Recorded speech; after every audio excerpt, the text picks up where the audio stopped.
is Angela Blockowitz. I'm newly involved with my community this year in District 9 and 11, and I'm here to discuss a cease and desist letter I received May 25th from Hemphill Corridor Task Force President Fernando Peralta and a law firm from San Antonio, alleging I spoke untrue facts and tarnished his professional reputation at the City Council meeting May 9th, a meeting that's public record that I did not speak at, that you, Councilwoman Beck, are aware, and my email opposing the rezoning case made no mention of him.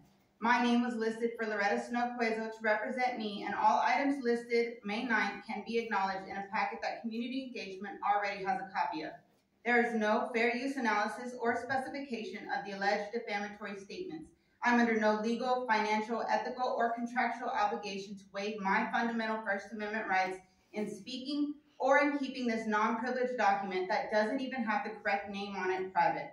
This individual is using his position and the law to attempt to intimidate me and 3 others who also received this, and that is not democracy.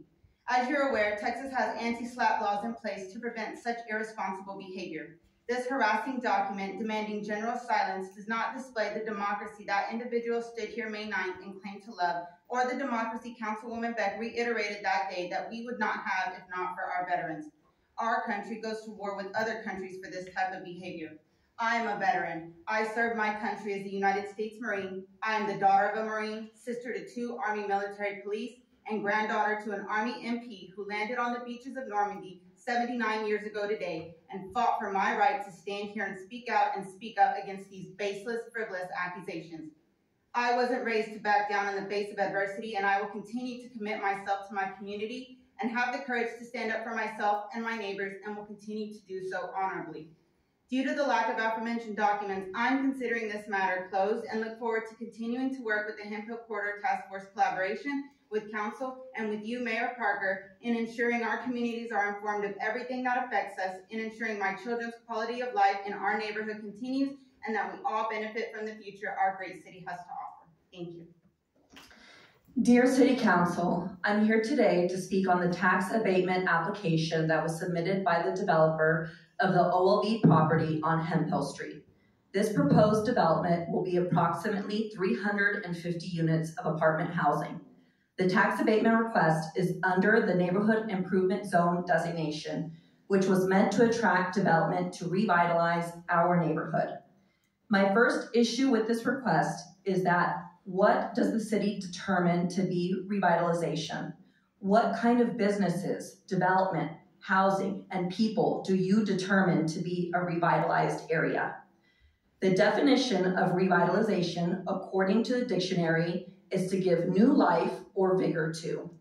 But you see, when I look at my community, I see a community full of life and vigor. To say our neighborhood needs revitalization by bringing in huge developments, you're suggesting that the multitude of businesses on Hemphill have no merit. That means that in your eyes, our taquerias, panaderias, piñata shops, botanicas, barbershops, hair salons have no value in your eyes. Hemphill Street is thriving with long-standing businesses that have added to the economy of the area.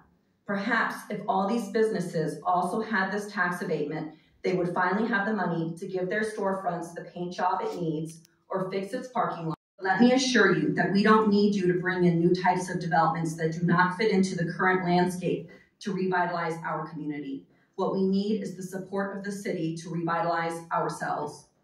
My other issue with this tax abatement is that I do not understand how this development, which will be sitting on many acres of land, can possibly revitalize our area when it will not pay hundreds of thousands of dollars in city taxes.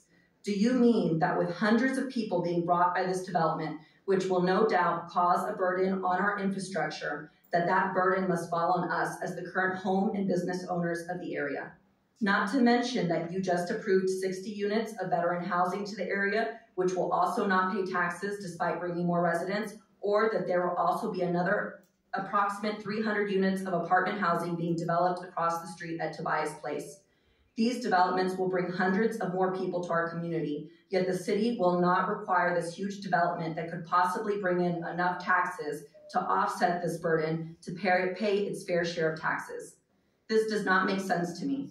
If you want to start somewhere and actually showing that you care for the people of Southside, which are families and working class people that need their cars to function on a daily basis, the first place I would start would be in taking those bike lanes off of Hemphill Street and expanding it back to 4 lanes to accommodate the approximate 1,000 more cars coming to Hemphill Street. Thank you. My dad went to Bright Divinity. My brother went to TCU, went and got a master's. My sister went to TCU, went and got a master's. I was not smart enough to get into TCU, but I bought some commercial real estate, and that's what I do in Fort Worth.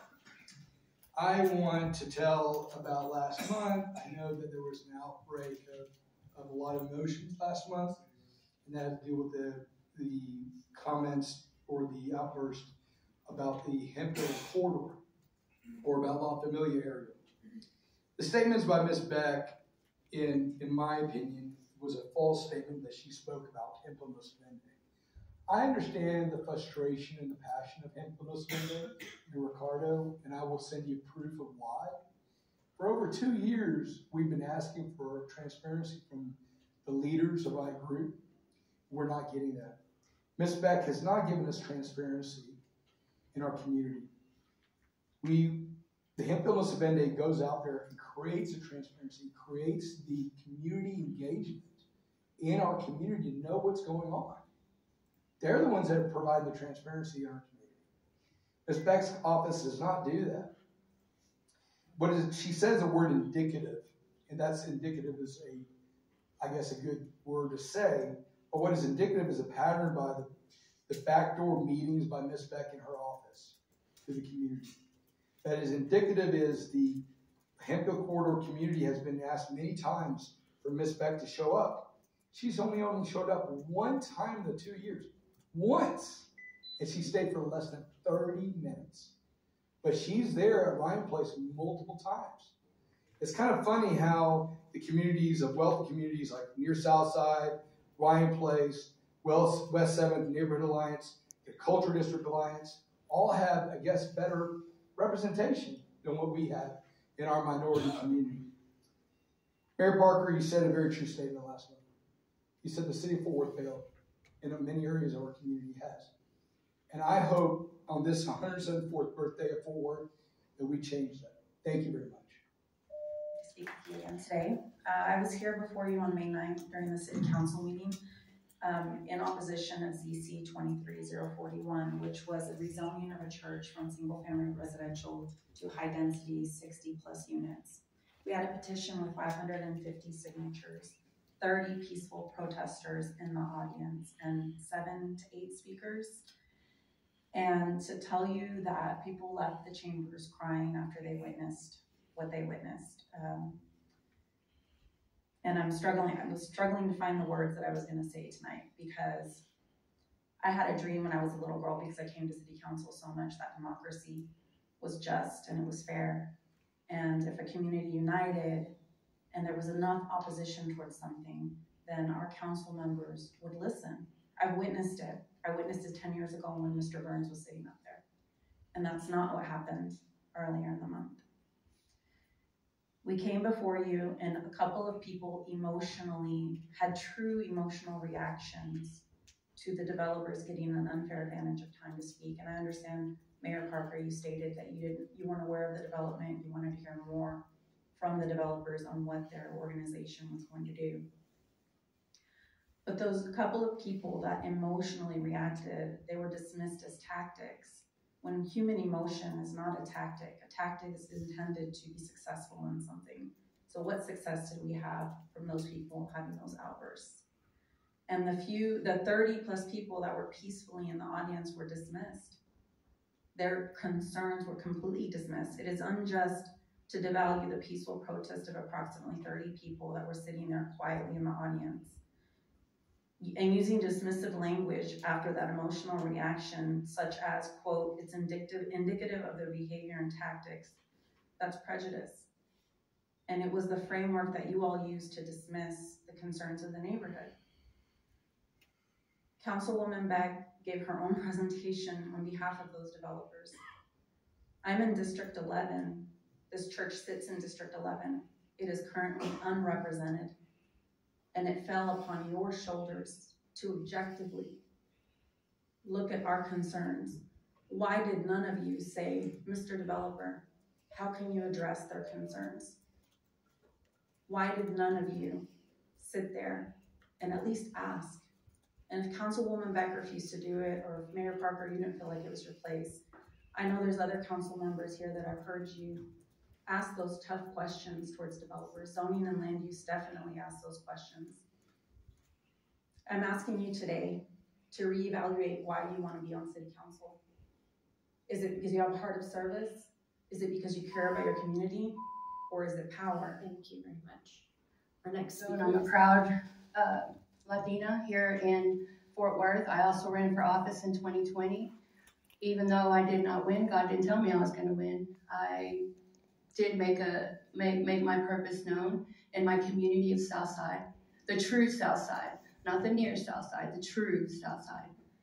And I'm coming to you today to tell you that the Bible says, even though you shall suffer for what is right, you are blessed. Okay, and that's what I'm doing here today. Suffering and behind our community has been neglected. And that last meeting that I was supposed to be here, I couldn't make it. I was disgusted at the lack of empathy that the city council had for my neighbors. Ms. Beck, look at me, please. This is ridiculous that we come up here. We have to deal with it in school board where we don't have communication. You just put your head down, you read, y'all are doing other things. Y'all don't pay attention. We're the reason you guys have your jobs. Listen to us. Have you forgotten? Have you forgotten your promises that you made to support us and do and listen to us? Because my community is lacking. And Beck, I haven't seen you. Your name, and I hate to be ugly, and I'm not an ugly person. I'm a truthful person, and I'm a transparent person. Your name is No Show Beck. My family has a history of community service over decades, 50 decades of community service in the south side of Fort Worth. I went to Worth Heights Elementary. I'm sporting my Rosemont Broncos today because I went to Rosemont, I went to Pascal, and to come back after leaving over 20 years ago and to find my neighborhood in the same way. The money's there. The infrastructure sucks. You guys are not doing your job for my community, and that is why I'm here today to tell you that you've opened a Pandora's box, sort of, because you mess with our money, you mess with our family, you mess with our emotions. That's why a lot of them are here today, and we're not going anywhere. And Ms. Beck, I appreciate you voting for my uncle's park, but you went to one meeting for 30 minutes, and people were asking you. I met you at a forum, and I asked you, and I told you that you were losing your constituent support, and you still walked away with no answer. And then to see how you treated them yesterday was disgusting, very disgusting. We're not going anywhere. We're not, and I will be back because I'm a representative of Hemphill. I'm a representative of Rosemont and that area there. And for you guys to sit there and bring 4 different developments with almost over 800 units within a less than 2-mile radius, I'm talking about blocks, with a low poverty area to begin with, how does that serve us? How does that serve us? Thank you, Ms. Camacho. Resident of Fort Worth, Texas. Indicative. Serving a sign or indication of something. Quote, the outburst by Mr. Avipia is indicative of the way him and his group operated within the community. Elizabeth Beck, May 9th, 2023. These were the words used after my outburst at City Council in May. They were used to try and discredit the work done and the sense of community created in South Fort Worth since November 2020 by myself and our community organization, Hemphill No Se Vende. Let it be known my outburst was not indicative of our work, but rather indicative of the temper felt at that time after continuously being disrespected by this dais and our city council representative. One outburst is not indicative of our work. Ms. Beck, July 2021, our group informed you the city of Fort Worth had done nothing to support our hometown hero, Mr. Patrick Zamaripa, rest in peace. This was the first time you were made aware of Patrick's story and that he was from Worth Heights. September 2021, we announced the city of Fort Worth has only 2 pools for 1 million people. However, you championed and voted to spend over $1 million on a new pool in a neighborhood where many residents already have pools in their backyards, versus adding more pools to our growing city stock. October 2021, you were invited to a community movie night at Cax Park. You were no call, no show. March 2022, you drew us out of District 9. April 2022, we were against high density zoning at 3500 South James in Medicine. Within months, this zone request was approved and you offered us no support when we asked for a pool instead of an apartment complex at this place. However, near Southside was allowed 6 years to fundraise for Fire Station Skate Park. We were not offered equal opportunities under this representation, or under your representation. August 2022, we hosted our annual back to school event at Victory Forest Community Center. You accepted the invitation, but you called in to work that day, and you did not send a representative on your behalf. January to March 2023, you tried to bamboozle us with ZC 22-218 at the corner of Hemphill and Morningside. April 2023, you betrayed our community again by negligently voting to changing 4041 Ryan. May 2023, you initiated rezoning to, and I quote, protect the integrity of Ryan Place. Therefore, candidly, in my single outburst is indicative of the work Hemphill No Se Vende has done in our community, then certainly the numerous times of disrespect and lack of representation and inadequate representation from you is certainly indicative of your racism and bigotry toward our community. Thank you, Mr. Mayor.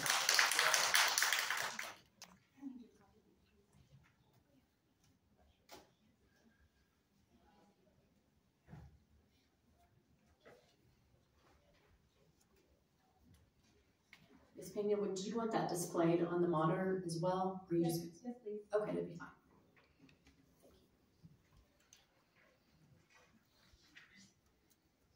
Hello, my name is Hetty Benya. I'm a resident of Fort Worth, born and raised here. I'm a homeowner. I'm a business owner. I have 2 children in Fort Worth ISD. It recently came to my attention that there is a project that is scheduled in partnership with the City of Fort Worth and some nonprofits that a property off of McCart is being purchased for permanent housing assessed for homeless. I went to, the only way I knew about this actually is from a Fort Worth Star Telegram article, and I was able to ask questions at the Alice Contreras Elementary School. The principal had called a meeting, and at that meeting, we spoke to the nonprofit directors, and they advised that it's supposed to be for supposed homeless, people exiting homelessness, but also domestic violence survivors, people exiting that kind of situation. The issue I have with this is that it's right next to 2 schools, specifically Applied Learning Academy where my kids go, and Alice D. Contreras where friends of my friends have kids that go there. The main thing to me is that I do believe that these people need homes, they do need help, but I don't believe the location is an appropriate place for this. There's an article actually from the Fort Worth report that came out last year, July of 2022, where another proposed supported housing project was, I guess in development on Hemphill Street, and it was Ms. Beck specifically that said that it was not the project, it was the location due to the proximity of 2 schools and several other homeless and low-income families within a 2-mile radius. That's the same thing that's happening here. That was a quarter mile away. This is right across the street from 2 schools. If you walk outside the school, you can walk and you'll see that. My concern is that at that meeting, I asked the nonprofit specifically, are people who are going to have either drug dependency issues, mental illness, are they going to be allowed or excluded? They said, well, they would not be excluded. And that's an issue for me. I don't feel like my kids are even important enough to protect. The schools don't have, as it is, any kind of security, and then to have that type of situation. And I asked the nonprofits specifically and said, well, we don't really have a plan. So I don't trust people who don't have a plan, especially when it comes to my kids. And I think that the city needs to really think about this. If you really want to solve the affordable housing crisis, offer these places, these homes individually for sale to actual people who need homes and who will actually raise families in them. Elizabeth, another 2 years. So I didn't write anything out. I like to just listen, and I like to speak from the heart, and I like to watch you guys while they're talking to you. I'm just going to some facts here. The elephant in the room. Little thing about me, a Latino. Everyone here, I'm indigenous here.